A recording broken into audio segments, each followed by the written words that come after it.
یا چطورین بچه من تپلیزم و خیلی خوش اومدید به اولین پارت از سری ویدیوهای ریاکتمون. از این به بعد قراره که توی چنلمون ریاکت داشته باشیم و قراره که توی این ویدیو بریم و خفن ترین گیمینگ روم های این خارجی های ملعون چون نشو رو ببینیم. پس بدون معطلی let's go. POV you have the best gaming setup. او در اتاقش قفل داره، پشمام.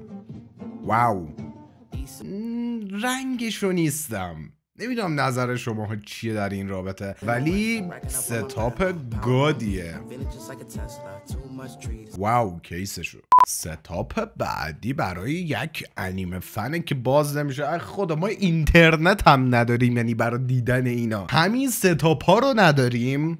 همین اینترنت واسه شو، خدای شکرت. واو آقا این ساعت ها، این ساعت نه ها، اونایی که تعداد ساب یوتیوب و این چیزا رو مینویسن کسی میدونه از کجا میشه پیداش کرد؟ من خیلی دارم دنبالش میگردم یکی اینو بخرم. اینا که هم ساب یوتیوب رو مینویسه هم ساعت رو مینویسه، خیلی اینا رو دوست دارم. هر چقدر میگردم پیداش نمیکنم. ولی خب بریم برای باقی ستاپ این داشمون. ساده و تمیز. چی شد یهو؟ همون ستاپه؟ مای داداش انقلاب کردی؟ وای بچه ستاپ بعدی. وای من اینو پاز میکنم. من فوق العاده عاشق ستاپ های تمیز سفید سیاه مرتب خلوتم. الان به طبع کارم ستاپ من خیلی شلوغه. حالا شما هم ندیدید ستاپ منو، کاش میدیدید. آخرین روم توری که من گذاشتم مال 2 سال پیشه. از اون تایم به بعد مانیتورام همونن. یه سری چیزا عوض شده، به هر حال مثبتم. کیسم به کل عوض شده، یه سری چیزا اومده توی اتاق. ولی خب مال خیلی وقت پیش آخرین روم توری که از من دیدید. ولی اتاق من خیلی شلوغه. یعنی من با این کاغذ دیواریه که اصلا پشتم مشکل دارم. من دیوار سفید صاف عین این ویدیو رو واقعا به هر چیزی ترجیح میدم. و واقعا ستاپ این داشمون گاده. مخصوصا پایه هایی که این پشت بر مانیتور زده اینا خیلی گرونن. همین 10 میلیون ممکنه پولش باشه. همین پایه که 2 تا مانیتور رو نگه داشته. پیدا هم نمیشه توی ایران، ولی اگه پیدا بشه 12 میلیون پولشه. میهاوینگ وایت گیمینگ ستاپ. نایس. او این یکی رو ببینید بچه ها. یه لحظه واسا. یه مانیتور 52 اینچ اگه اشتباه نکنم سامسونگ جلو روته. یه دونه 24 اینچ این وره. یه دونه تقریبا اگه اشتباه نکنم 60-70 اینچ زدی این بالا. یه دونه هم 42 اینچ این برداری. واقعا هر کی باشی، شغلت هر چیزی که باشه، این همه مانیتور به کار نمیاد عزیز دلم. آخه چرا واقعا چرا این همه مانیتور؟ بعد اصلا نور مخفی و چرا اینطوری ریدی توش؟ تو که اتاقت این بالا جای خالی داره برای زدن RGB، چرا از رو زدی؟ فاکینگ اسم این نور مخفیه، چرا اینطوری کردی؟ ریس رو هدر دادی. من دارم سکته میکنم. ستاپ بعدی. وای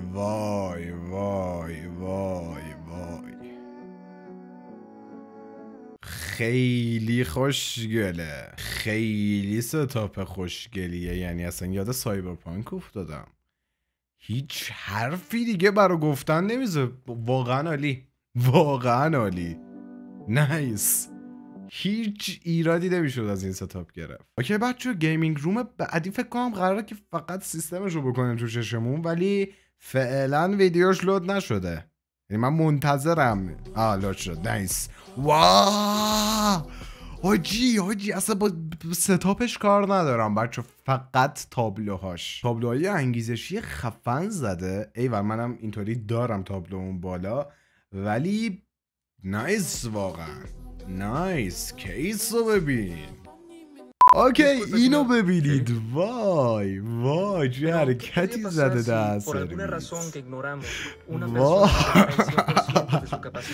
دهنتو. کیسو خریده، خود کیسو انداخته دور، قوطیشو استفاده کرده. اینم یه روشیه به هر حال، چرا که نه. اوکی بچه گیمینگ روم بعدی.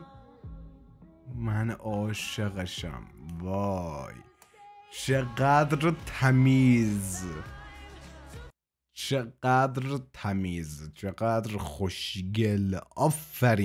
آفرین بهت. فقط کیسش، من موقعی که سیستممو داشتم میبستم دنبال این کیسه بودم، هم پیدا نمیشد، هم فاکینگ گرونه، یعنی قشنگ 10-15 میلیون اگه اشتباه نکنم پول این کیسه، ولی یه شاهکاره به تمام معناست. شاید یه روزی بخرمش، خدا رو چه دیدی. گیمینگ روم بعدیو ببینیم. خیلی ساده است، معلومه که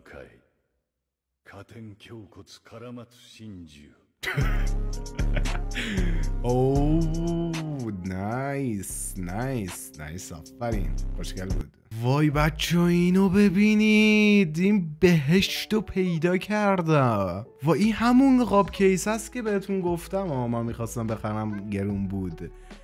وای چقدر خوشگل ستاپ شده پسر. ولی حیف دیگه تو ایران پیدا نمیشه، یعنی اصلا نمیشه همچین کیسی رو تو ایران بس. حالا با قابش کار ندارم، این فنو پیدا نمیشه، این رما کمیابه، نمیگم پیدا نمیشه، میشه ولی کمیابه. کارت گرافیک های این شکلی کاستومایز شده تو ایران اصلا نیست، هیچکی واردش نمیکنه. این الان مثلا انیمه ادیشن فکر کنم، اینا تعداد محدود تولید میشن توی دنیا.